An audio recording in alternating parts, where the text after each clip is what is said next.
So this is a great opportunity for us to share our strategy with a lot of our customers and kind of where we're headed, where the industry is headed.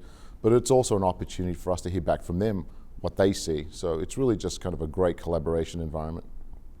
The biggest update is really the announcement of BIM 360 design for Civil 3D. And the reason why that's really important is most infrastructure projects, have many different disciplines and many different applications that have to come together in a common data environment. And this is really kind of the bridge between horizontal design and vertical design. So it provides our customers with really a managed way to deliver these projects. One of the biggest things that's going to influence engineering is really the convergence of BIM and GIS. We made that announcement a couple of years ago with Esri, and we've made a lot of progress in bringing their data into a BIM environment. And they've done the same in being able to bring a lot of our BIM data into their environment. But the next phase of evolution that we see is really connecting our cloud data environment to Esri's cloud data environment. So that's really what we see going forward. In addition, what we've seen is really the introduction of technologies, AI, machine learning, to optimize the engineering process. And people are going to see even this week kind of the first phase of us delivering products to market that incorporate generative design, computational design, that are really optimize the way engineers deliver projects. Building information modeling 15 years ago was really about a building. It was really about optimizing a building design.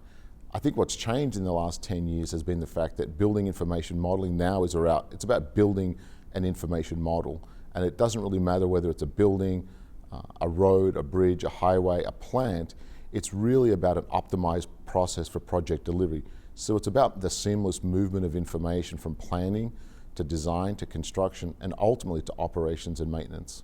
When you look at the infrastructure industry, our projects are getting larger and more complex.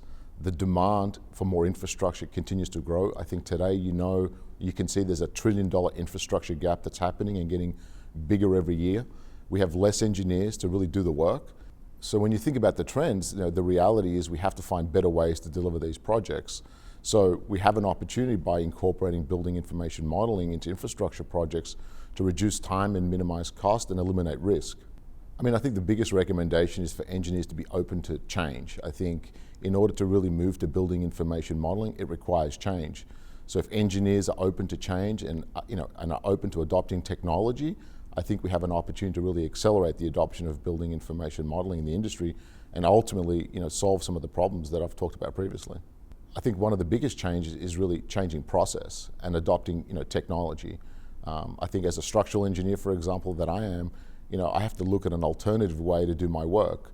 And by doing that, I think I then open myself up to optimize what I'm doing today to optimize the way a lot of these projects get delivered in the future.